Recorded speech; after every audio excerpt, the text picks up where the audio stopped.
होंगे, जिन जिन लोग के साथ बैठे होंगे और जो कुछ भी कर रहे होंगे, मजेदार कर रहे होंगे, शानदार कर रहे होंगे और बहुत ही जानदार कर रहे होंगे। गुरुजी करेक्ट 7 बजे कैसे आ गए? काहे नहीं आएंगे भाई, काहे नहीं आएंगे? आज सुबह की क्लास नहीं हो पाई, उसके लिए तो मैं क्षमा चाहूंगा, लेकिन उसके बाद आपसे मैं कुछ खास जुड़ना चाहूंगा। अब आप कहेंगे क्या सर? अवसर ही ऐसा है, सुनो मैंने सलीम को लिंक लगाने के लिए बोला, कदर तुरंत लगा दो, ठीक है।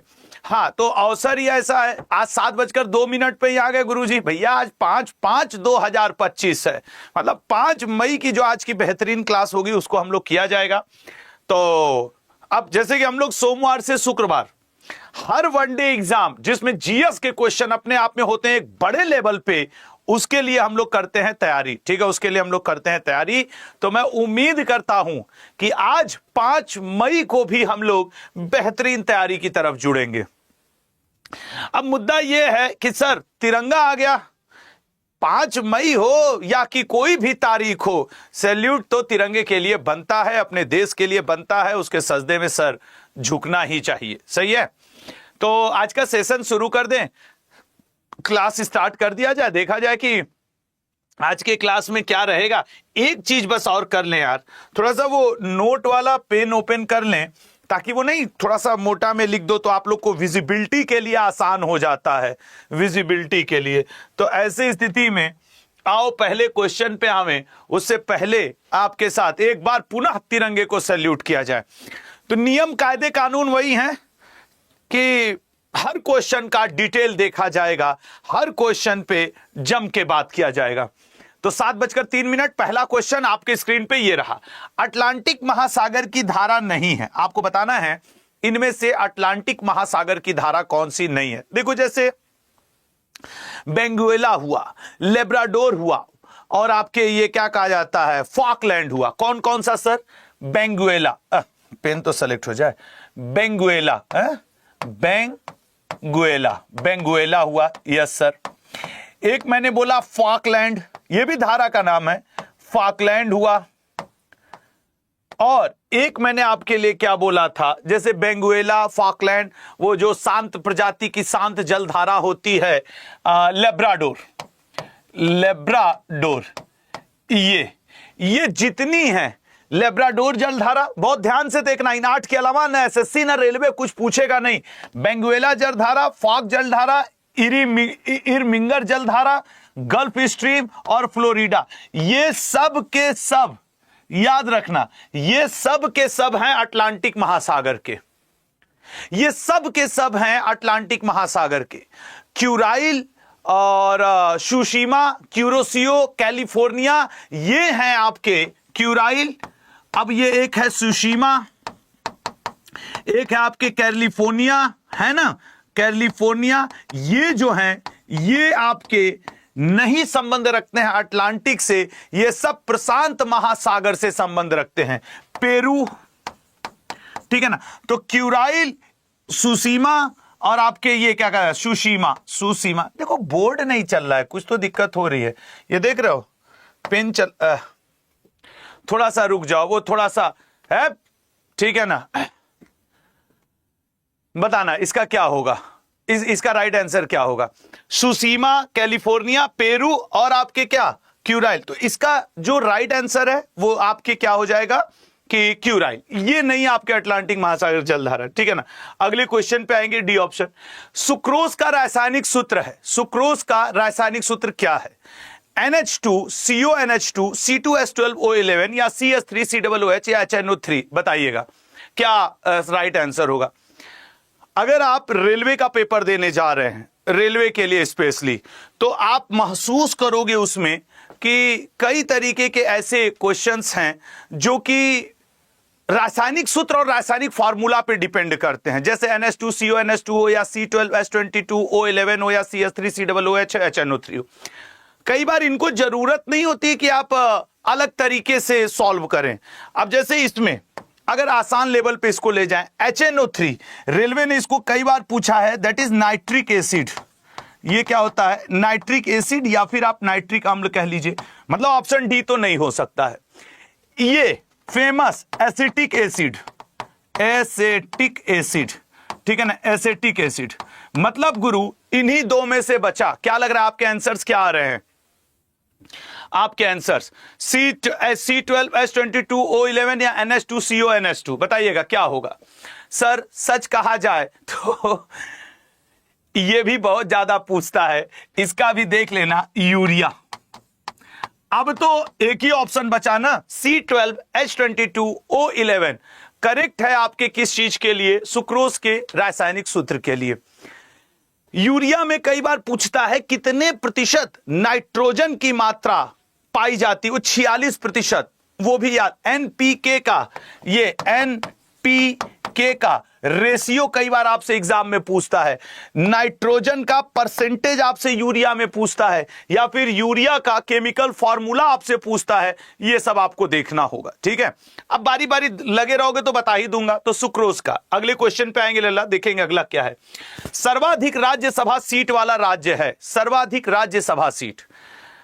मुझे अच्छे से पता है कि अगर इसमें उत्तर प्रदेश होता तो आप लोग वो उत्तर प्रदेश से काम चला लेते कि हां सर उत्तर प्रदेश है, यूपी में पूरे भारत में सर्वाधिक राज्यसभा सीट हैं 31।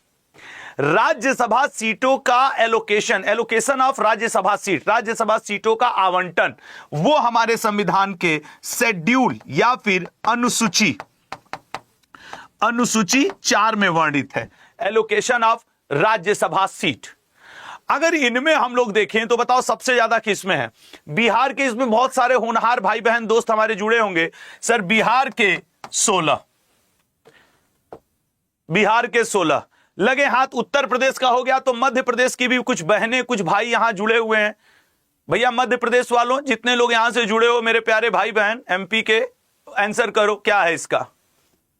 अब तमिलनाडु वाले भाई बहन आंसर करें, महाराष्ट्र वाले भाई बहन आंसर करें, और पश्चिम बंगाल वाले आंसर करो। सोचो, देखो तमिलनाडु 18 है, जो लोग तमिलनाडु लिख रहे हो ना, जनसंख्या का आधार देख रहे हो 18 है। महाराष्ट्र और पश्चिम बंगाल, ममता दीदी ये कितने हैं? सर ममता दीदी के पास 16 राज्यसभा सीट है, मतलब उनके राज्य में सबसे ज्यादा निश्चित तौर पे महाराष्ट्र ही है, और महाराष्ट्र के पास राज्यसभा सीटों की संख्या 19 है। ये क्वेश्चन मैंने इसी तरह क्यों पढ़ाया? रीजन है शुरू के 4 राज्य जिनके पास राज्यसभा सीटें ज्यादा हैं, उनको ना कभी कभी जब पेपर टफ करता है लल्ला तो बढ़ते या घटते क्रम में अरेंज करने को देता है। तो इसीलिए मैंने 31, 19, 18, 16, ठीक है ना, वो आपको याद रखना होगा। और राज्यसभा सीटों का आवंटन अनुसूची 4 में दिया हुआ। आई होप सभी को ध्यान रहेगा। चलिए अगले क्वेश्चन पे आते हैं। सी ऑप्शन इसका करेक्ट है। ये क्या है? किस राज्य को वनस्पति शास्त्रियों होगा तो सतरियों का लिखा हुआ है, शास्त्रियों का, ठीक है ना, शास्त्रियों का स्वर्ग कहते हैं। बताओ अरुणाचल प्रदेश को सिक्किम में। अब देखो इस क्वेश्चन को करने के लिए आप ऐसे सोच सकते हो कहां क्या चीज ज्यादा होता है। जैसे केरल को भारत का स्पाइस गार्डन कहा जाता है, स्पाइस गार्डन, मसालों का बगीचा। ये तो नहीं है सर। मध्य प्रदेश को हम लोग सोया प्रदेश कहते हैं, सोया प्रदेश, यहां सोयाबीन का प्रोडक्शन ज्यादा होता है, सोया प्रदेश। अरुणाचल प्रदेश जो है ये सूर्योदय का प्रदेश। भाई सबसे पहले यहां सूर्योदय देखने को मिलता है, ठीक है ना, सूर्योदय का प्रदेश। अब बचा कौन? सिक्किम, ये सिक्किम यही राइट आंसर है, ठीक है सिक्किम। कुछ एमपी लिख रहे हैं, एमपी वाले अलग है, दुनिया में घुसे रहते हैं इन सब का, बस ना लायक कहीं के। ये सिक्किम है इसका राइट आंसर, ठीक है। चलिएगा तो राइट आंसर सिक्किम। अगला, निम्न में से वर्ल्ड बैंक की रिपोर्ट नहीं है। देखो इकोनॉमिक्स का 2-4 क्वेश्चन आपसे ऐसा आएगा। एक लिख रहा है सबसे ज्यादा वनस्पति मध्य प्रदेश में, नहीं, सबसे ज्यादा नेशनल पार्क मध्य प्रदेश में, सबसे ज्यादा टाइगर रिजर्व मध्य प्रदेश में, ठीक है ना। तो ये चलो आंसर करो। निम्न में से वर्ल्ड बैंक की रिपोर्ट नहीं है। विश्व world development report, India development update, ease of doing living index, या वर्ल्ड इन्वेस्टमेंट रिपोर्ट, बताइएगा। मैं बताऊं, अब ये क्वेश्चन नहीं पढ़ के जाओगे ना तो इसमें होगा क्या, ऐसे करोगे कि वर्ल्ड बैंक है, भारत की बात ये थोड़ी करेगा, तुम ही बताओ। नहीं ना, कितना आंसर था आसान छाटना। लेकिन राइट आंसर है ये रिपोर्ट देती है अंकटाड, अंकटाड देती है, ठीक है ना, अंकटाड देती है ये रिपोर्ट, एक अंकटाड। बाकी ये भी और ये भी ईजिंग ऑफ लिविंग इंडेक्स, ये ईज ऑफ लिविंग इंडेक्स भी आपके वर्ल्ड बैंक ही देती है। जो नहीं पढ़ा रहेगा, गुरु ये वाला कहां से दे देगी, अरे काहे नहीं देगी, घर की खेती है, तुम तो अपने हिसाब से करोगे। कलिंग युद्ध किस वर्ष लड़ा गया था? कलिंग युद्ध, देखो यार, कलिंग का जो युद्ध है मेरे लाल, वो लड़ा गया था आपके पोरस वर्सेस सिकंदर, ठीक है ना। अब सिकंदर के घोड़े का नाम बुकाफेलस, मैंने कई बार बताया है, ये रेलवे में वैसे पूछता भी है, बुकाफेलस, ये सिकंदर के घोड़ा का नाम हुआ करता था। सिकंदर के जल सेनापति का नाम निर्याकस। जो चीज पूछ सकता है वो मैं बता दे रहा हूं। सिकंदर ने जो युद्ध लड़ा था, अच्छा ये वो, मैं कलिंग क्या है और मैं सिकंदर की बात कर रहा हूं। अच्छा खैर ठीक है, जब मुंह से निकला है तो निकला है। सिकंदर जो युद्ध लड़ा था वो 326 बीसी में लड़ा था, उसे हम लोग हाइडेस्पीज का युद्ध कहते हैं। अभी जानते हो, अभी मैं जल्दबाजी में गलत हो जाता और मैं देखा कि यार ये 326 काहे नहीं दिखा रहा है, तो फिर याद आया ये तो कलिंग है, ये तो अशोक वाला है। इससे क्या क्या क्वेश्चन पूछता है, अशोक अपने राजा बनने के किस वर्ष में कलिंग का युद्ध लड़ा था? 8वें वर्ष में कलिंग युद्ध लड़ा था। अशोक ने यह युद्ध किसके विरुद्ध लड़ा था? लल्ला वो युद्ध लड़ा था आपके, किसके विरुद्ध लड़ा था यार? वो खारवेल नरेश के खिलाफ, खारवेल नरेश के अगेंस्ट या के खिलाफ, ठीक है ना, खारवेल नरेश के खिलाफ ये लड़ा था। सिकंदर ने, मतलब ये कलिंग युद्ध के बाद अशोक ने किससे बौद्ध धर्म स्वीकार किया? उपगुप्त ये बौद्ध भिक्षु हुआ करता था, उससे अशोक ने स्वीकार किया। जब मैं शुरू में इस क्वेश्चन को देखा था तो मेरे मन में सिकंदर चल रहा था, इसीलिए मैं ये वाला पोर्शन लिखा, नहीं तो हम इसमें सिकंदर क्यों बोलने जाते भाई। कभी कभी होता है, ध्यान नहीं जाता है और आप गलती करके आ जाते हो। ये लाइव एग्जाम्पल था उसका। मैं पढ़ रहा हूं कलिंग युद्ध, लेकिन दिमाग में चल रहा है हाइडेस्पीज या बितस्ता या सिकंदर का युद्ध। और ध्यान कैसे गया? जब मैं ऑप्शन खोजने लगा, ठीक है ना भैया। सांभवी बैच में भी पढ़ाएंगे बेटा, परेशान मत हो, ठीक है ना, सांभवी बैच में भी पढ़ाएंगे, ठीक है। अगले क्वेश्चन पे आ जाओ, अगले क्वेश्चन। तो ये ऑप्शन, कारखानों आदि में बालकों के नियोजन का प्रतिषेध किस अनुच्छेद में? ही तो इजी है, ये वाला तो छुआछूत का अंत है, होबे नहीं करेगा। सर ये प्राण एवं दैहिक स्वतंत्रता है, ये होगा नहीं। सर 20 में 3 प्रकार के छूट मिलते हैं, वो गिरफ्तारी और वो सब। आर्टिकल 24 हम लोग बात किए हैं, आर्टिकल 23 और आर्टिकल 24 हमें राइट अगेंस्ट एक्सप्लॉयटेशन, शोषण के विरुद्ध अधिकार देता है, तो ये नहीं होगा। कुल मिला जुला के आर्टिकल 24 सी ऑप्शन करेक्ट है, ए बी और डी गलत है, ठीक है ना, ए बी और डी गलत है। अगला क्वेश्चन आपके स्क्रीन पे, ठीक है। प्लास्टिक की खोज किसने की थी? बड़ा पॉलिथीन में लेके घूम रहे हैं आदमी, टहल रहे हैं सब लोग, प्लास्टिक की खोज, ठीक है ना। अच्छा इस क्लास की अगर आपको पीडीएफ की जरूरत है लल्ला, तो वो लिंक लगा हुआ है, वो मेरे टेलीग्राम ग्रुप का है, अड्डा का ऑफिशियल है, मेरा क्या ही है उसमें, तो उसको ज्वाइन कर लीजिए। साहब आके बोल रहे हैं कि उसको जो ज्वाइन कर लेगा उसको पीडीएफ मिलती रहेगी क्लास की। देखो ऊपर एक लगा है ना पीडीएफ डाउनलोड, क्योंकि आप लोग कहते हो ना सर इन क्वेश्चंस की पीडीएफ चाहिए, तो वो लगा है, ज्वाइन करके फिर वापस आ जाओ। मैं हर 3 क्वेश्चन के बाद एक बार याद दिला दूंगा आज कि ज्वाइन कर लो। वो current affairs by Ashutosh sir करके है, 38-39 स्टूडेंट हैं, और अड्डा का ग्रुप है, वहीं से ज्वाइन कर लिया करो। क्योंकि अगर मेरी देखोगे ना लल्ला, तो मैं कहीं रहता ही नहीं हूं, मेरा कुछ मतलब ही नहीं निकलता है। तो इसीलिए मेरे भरोसे मत रहना कि आशुतोष सर पीडीएफ देंगे, आशुतोष सर नहीं देते, वो अड्डा देती है, अड्डा का ग्रुप लगा हुआ है, उसी में ज्वाइन करो, उसी में पीडीएफ लो। प्लास्टिक की खोज किसने की थी? अलेक्जेंडर पार्कस, डनलप, जोसेफ स्वान, एडवर्ड टेलर। तो बताओ किसने किया था? Alexander parks. डनलप तो नहीं किए थे गुरु। डनलप का क्या है? इन्होंने तो सर हम लोगों ने 1-2 बार बात किया है, डनलप का टायर आता है, डनलप का टायर आता है। एडवर्ड टेलर की अगर बात कर लें तो इन्होंने अपना टेलर तब दिखाया था जब परमाणु बम से 1000 ज्यादा गुना शक्तिशाली हाइड्रोजन बम लाया था। तो हाइड्रोजन बम का टेलर किसने दिखाया था सर? अब याद रखने के लिए वो टर्म मैं बोल दे रहा हूं, नहीं तो ऐसे तो कोई मतलब नहीं है।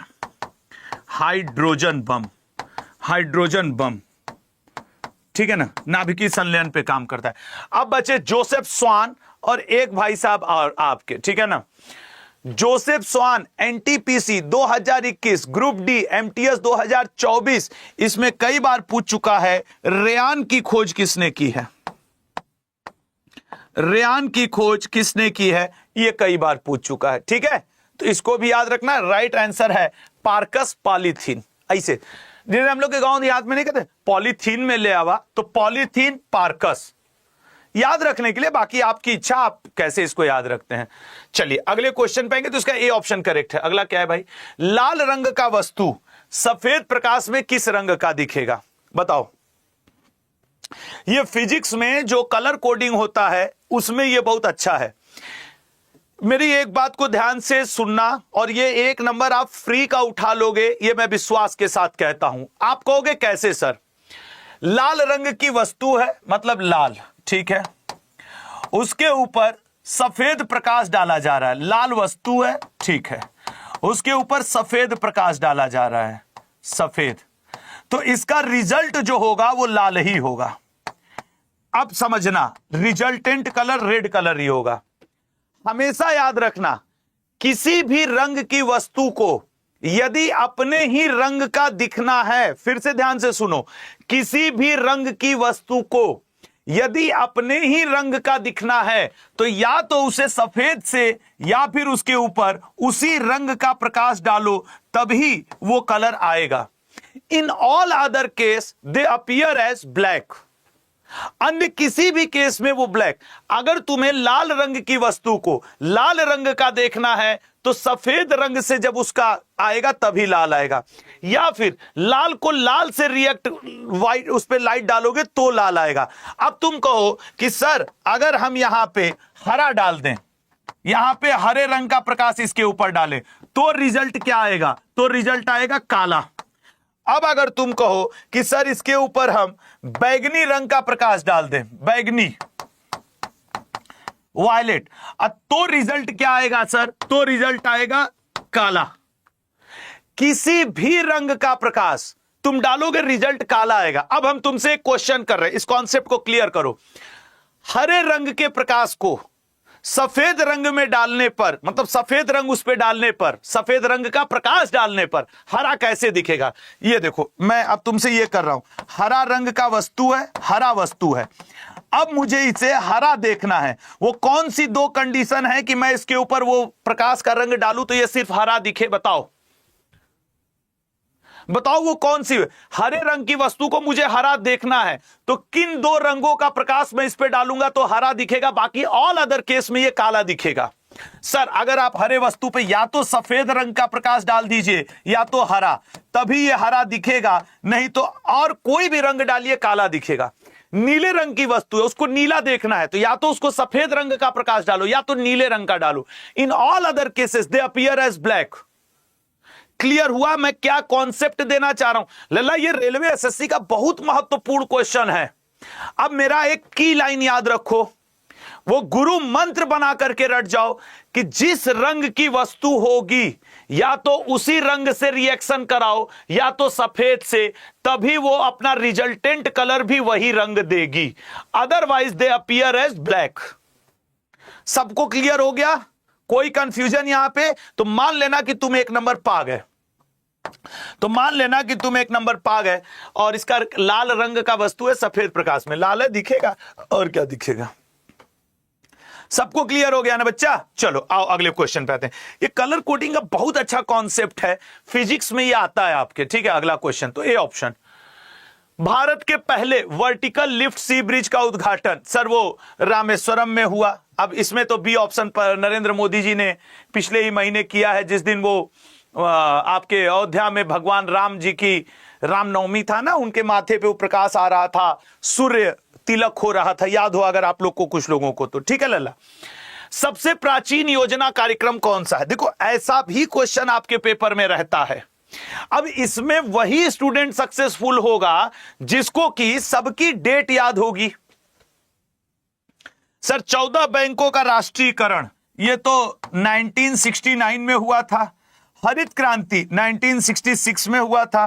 कम्युनिटी डेवलपमेंट प्रोग्राम 1952 में आया था। 20 सूत्री कार्यक्रम ये तो सर 5 ईयर प्लान में था ना, 5 ईयर प्लान के अंतर्गत था। ये तो और 75 के बाद ही था। हाँ ये था 1975 में था ना, 1975। सही कौन है ये? यही community development programme Jawaharlal Nehru ji के समय आया। जवाहरलाल नेहरू जी के समय आया। फिर लल्ला ये फेल हो गया था। जब ये फेल हुआ सामुदायिक विकास कार्यक्रम, तो नेहरू जी को बड़ी चिंता हुई कि देश का विकास कैसे होगा। हमने जो एक योजना लाई वो भी फेल हो गई। तब नेहरू जी ने अपने मित्र बलवंत राय मेहता को बुलाया और इनकी अध्यक्षता में एक समिति बनाई और बलवंत राय मेहता जी ने 1958 में अपनी रिपोर्ट दी और बोला नेहरू जी पंचायती राज लाइए।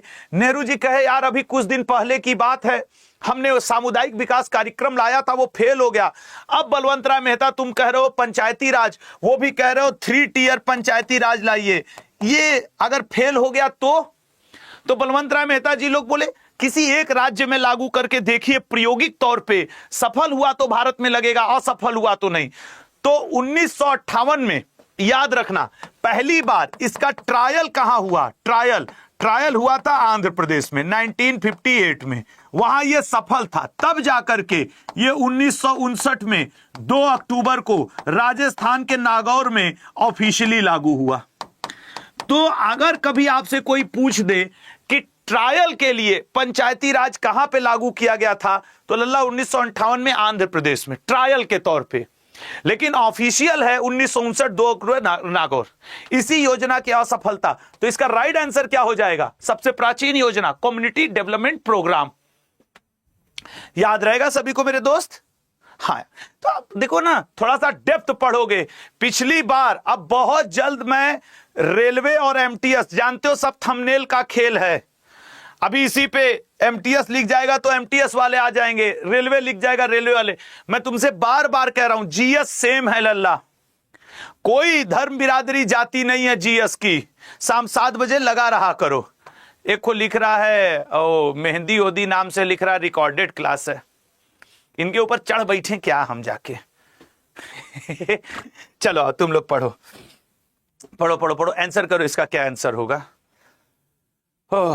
बताओ यार, अभी वो एसएससी का कैलेंडर नहीं आ रहा। आज 5 मई हो गई और एसएससी का कैलेंडर, हमको भी बड़ा वेट है कि एसएससी कैलेंडर आवे, थोड़ा पता चले एमटीएस की वैकेंसी कब आएगी और भी सीजीएल की कब आएगी, फिर देखा जाएगा।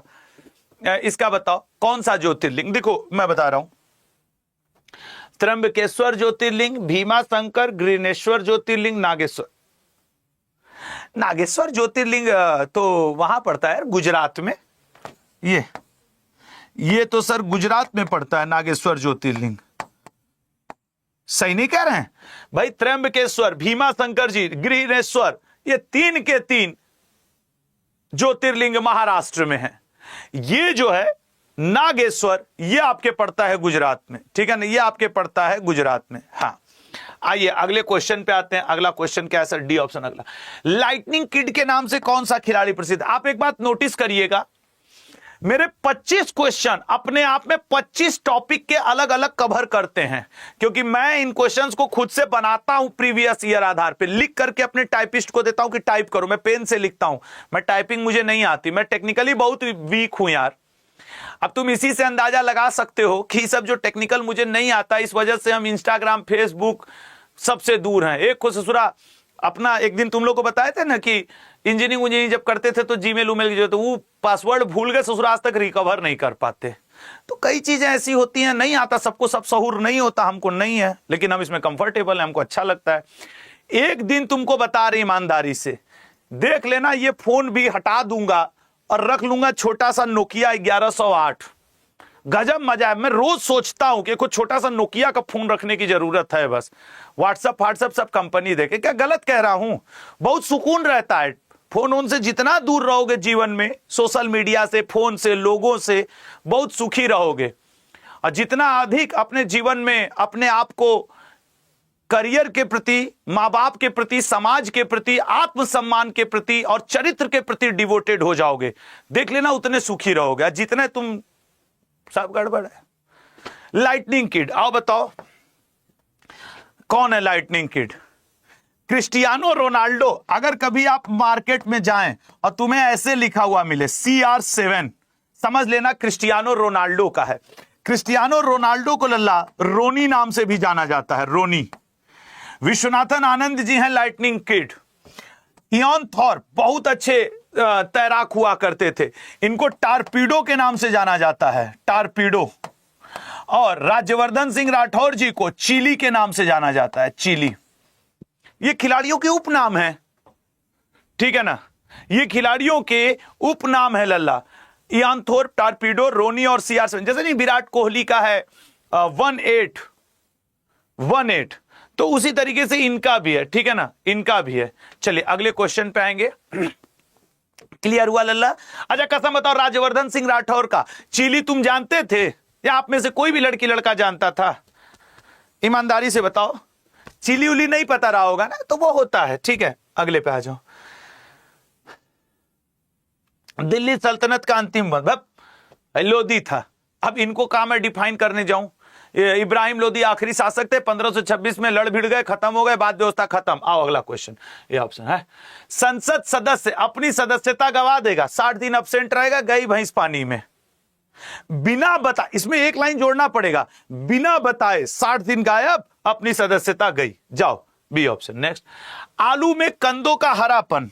मम्मी डांटती हैं अगर हम लोग हरा आलू लेके पहुंच गए तो, नहीं मम्मी मम्मी भाग, गंदा आलू लेके आए, एक खुद सहूर नहीं है, बड़का हुए हैं, 3 तूफान, ऐसे खूब डांट सुनने को मिलता है भाई अगर आलू हरा आ गया तो।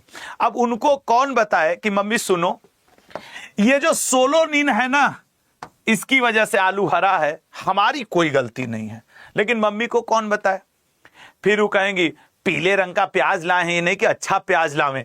जो आपका प्याज, ऑनियन अगर पीला हो गया, प्याज पीला, ये होता है लल्ला आपके प्याज में पीलापन। ये किसकी वजह से होता है? इसके कुरकुमिन। सर हल्दी तो पीला होता ही है, हां हल्दी पीला।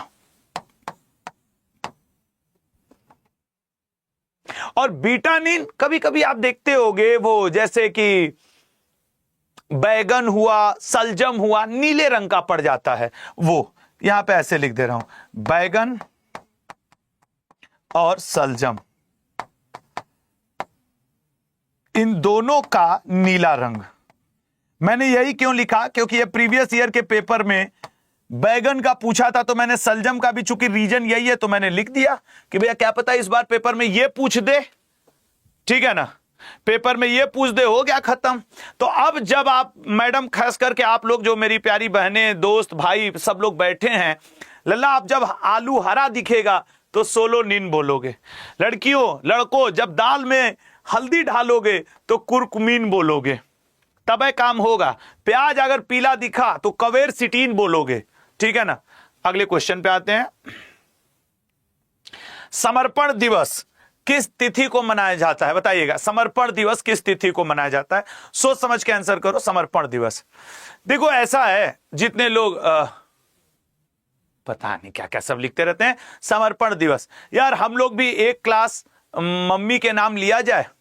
समर्पण से याद आया, अभी 11 तारीख को मदर्स डे है ना, 11 मई को, तो एक क्लास आप सबके मम्मी के सम्मान में ले लिया जाए, माता जी के सम्मान में। पहले सब लोग बताओ कि अभी जो 11 तारीख आ रहा है, 11 तारीख, मैंने ये प्लान किया हुआ है कि 11 मई को आप सभी की माँ के सम्मान में, ठीक है ना, माँ जी के सम्मान में एक दिवस लिया जाए, एक क्लास लिया जाए। सही है? उस क्लास में तुम लोग पहले वादा करो कि अपने मम्मी का, हम जब तुम लोग की मम्मी का ऐसे पाँव छुएंगे, बोलेंगे यहां से, तो तुम भी वहां से मम्मी को अपने बताओगे कि आशुतोष सर ने आपका चरण स्पर्श किया मम्मी। क्योंकि देखो हम तो ठहरे दिल्ली में, हम अपने घर तो जा नहीं पाएंगे, समय आप ही लोग को देते हैं। तो फिर ऐसी स्थिति में 11 मई मदर्स डे है, तो माँ जी के नाम पे एक क्लास हो जाए, सबकी मम्मी के नाम पे, और जितने स्टूडेंट हैं सब लोग इसमें जुड़े, एक क्लास मम्मी के लिए, ठीक है ना। मैं वादा करता हूं 11 मई के दिन कोई ऐसी क्लास प्लान करूंगा, लूंगा, मेरी प्लानिंग में है, जो आपकी माता जी के लिए समर्पित होगा, आपकी मम्मी के लिए समर्पित होगा। वो क्लास आपकी मम्मी के लिए समर्पित होगा। और एक और उपाय देना चाहूंगा, वो देखो एक टेलीग्राम ग्रुप का लिंक लगा है, उसको ज्वाइन कर लो, वो अड्डा का ऑफिशियल है। मैं बोल दूंगा, उसमें आप में से बहुत सारे ऐसे स्टूडेंट होंगे जिनकी माता जी का मैं फोटो मांगूंगा और उस दिन की क्लास में यहां दिखाने की कोशिश करूंगा। सही है ये प्रोग्राम कि वो टेलीग्राम का लिंक लगा है, देखो पीडीएफ डाउनलोड वाला, वो टेलीग्राम का लिंक है, ज्वाइन करो। मैं उस पे एक आध दिन आप लोग अपनी माता जी का फोटो, अगर संभव हुआ तो, कोई जबरदस्ती नहीं, आपकी इच्छा हुई तो, अगर आप कुछ दे दोगे 100, 50, 150 फोटो, मैं सब लगा दूंगा यहां पे, और तब मम्मी के नाम पे क्लास होगा। ये कैसा है प्लान? सही है ना?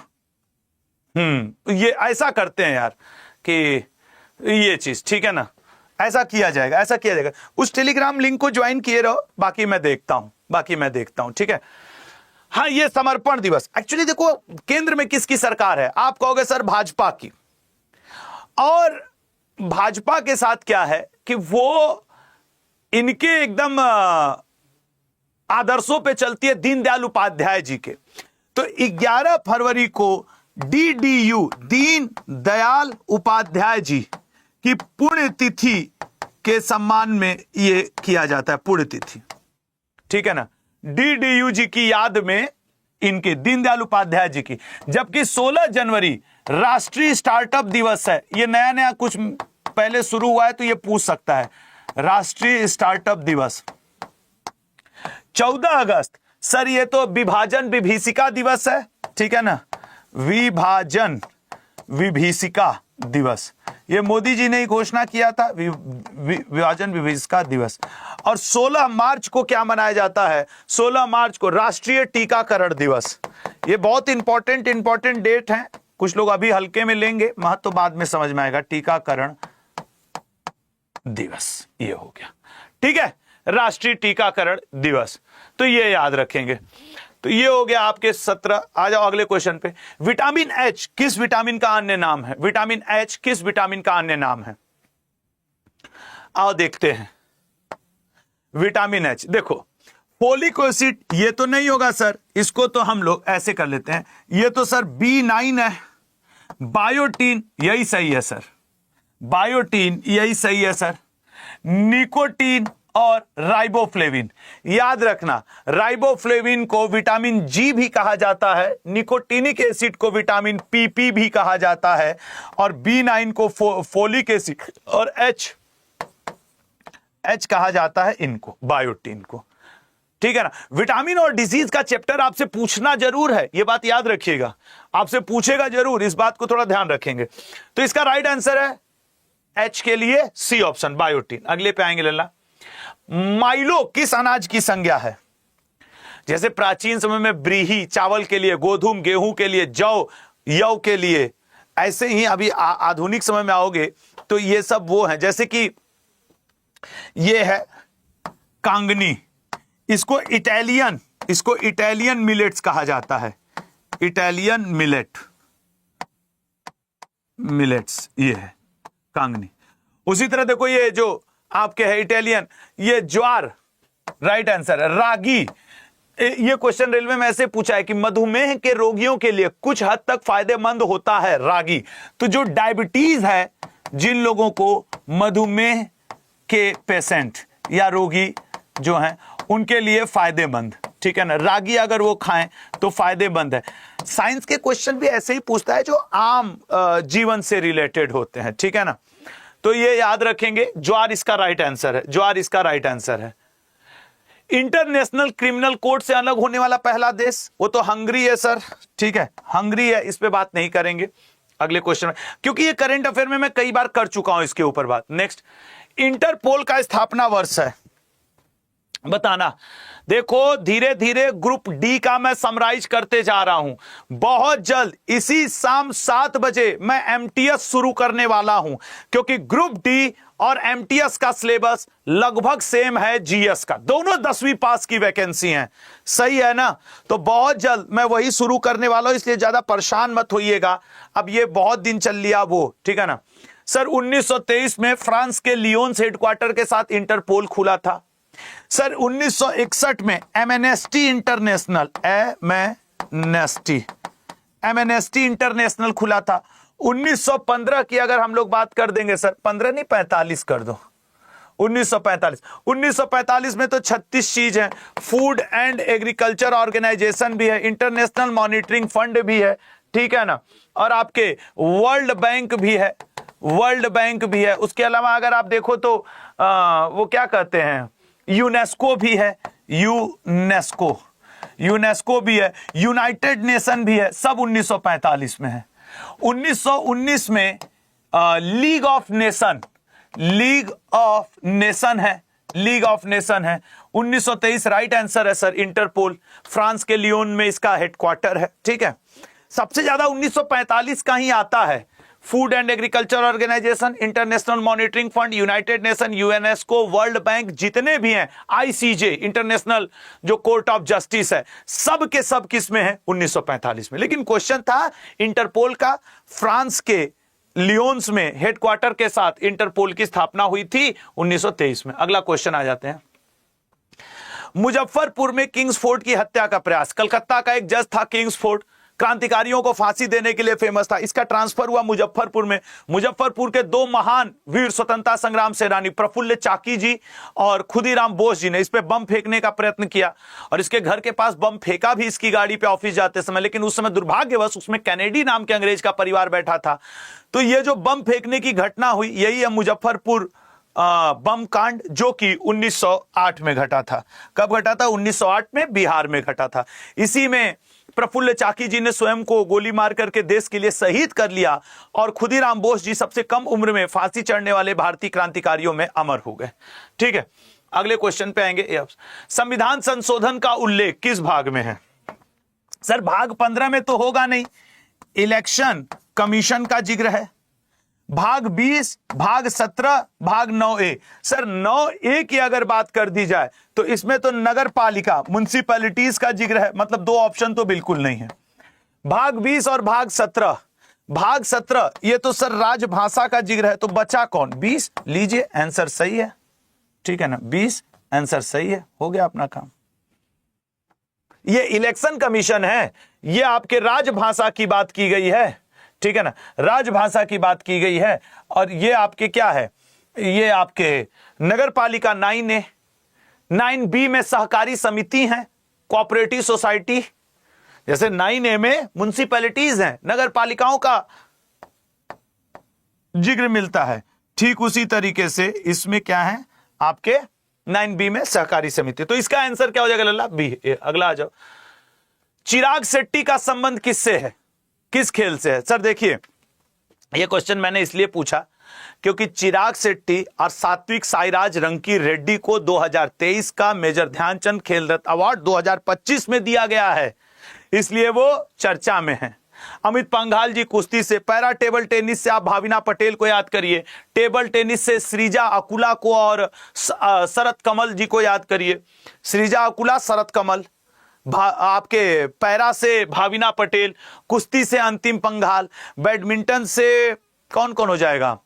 पीवी संधू, लक्ष्य सेन, HS प्रणय और सात्विक साईराज रेड्डी, चिराग शेट्टी, ये 4-5 नाम बैडमिंटन से। एक क्वेश्चन और हो जाए फिर 25 आज का खेल। प्रथम परिसीमन आयोग का गठन कब किया गया? अब देखो मेरी क्लास का एक बेनिफिट तुमको दिखाता हूं, चारों ऑप्शन मैंने खुद से सेट किए। क्यों? ये प्रथम है, ये सेकंड है, ये तृतीय है, चतुर्थ है, 4 परिसीमन आयोग हैं, चारों का आंसर ये है। क्योंकि चारों SSC रेलवे ने अलग अलग ईयर में आपसे पूछा है, मैंने कहा लो चारों यहीं पे कर देते हैं। अभी इस क्लास की PDF के लिए जल्दी से लिंक पे क्लिक करो जितने लोगों, क्योंकि ये क्लास एंड होने वाली है। देखो कमेंट बॉक्स में लगा है ना, सब लोग क्लिक करो, और वो अड्डा का ऑफिशियल ग्रुप है, वहीं पे आपको इसकी PDF मिलती है। और एक बार सब लोग 11 तारीख सुबह 8 बजे कमेंट करो, क्योंकि अब 11 तारीख को सुबह 8 बजे क्लास होगी हम लोगों की मम्मी के लिए। सब लोग 118, आज के बाद हम लोग का टैग लाइन चलेगा हैशटैग 118, या फिर सिर्फ 18 चलेगा, सिर्फ 118। ये कि 11 बजे सुबह 8 बजे 118। आज कमेंट बॉक्स हर जगह, जब तक कि 11 मई ना आ जाए, सुबह के 8 ना बज जाए, हम लोग यही टैगलाइन लेके चलेंगे, ठीक है ना? यही टैगलाइन लेके चला जाएगा 11 तारीख सुबह 8 बजे, क्योंकि बात अब मम्मी की है, जी जान लड़ा दिया जाएगा, ठीक है ना लल्ला? और मैं आपके लिए कुछ बहुत बड़ा प्लान करके पढ़ाऊंगा उस दिन, कुछ बहुत बड़ा प्लान करके पढ़ाऊंगा, ठीक है? आज के लिए इतना ही। चैनल सब्सक्राइब करिएगा, पीडीएफ के लिए वो डाउनलोड करिएगा, पीडीएफ डाउनलोड करें, वो आपके लगा है, क्लास की आपको पीडीएफ मिलेगी। और हाँ, डेली सुबह 8 बजे मैं आपके लिए रेलवे और एसएससी का करंट अफेयर पढ़ाता हूं, प्लीज सुबह 8 बजे रहा करो, ठीक है ना? प्लीज सुबह 8 बजे। जय हिंद, जय भारत। तो कमेंट करना है 11 तारीख सुबह 8 बजे 118। All the best.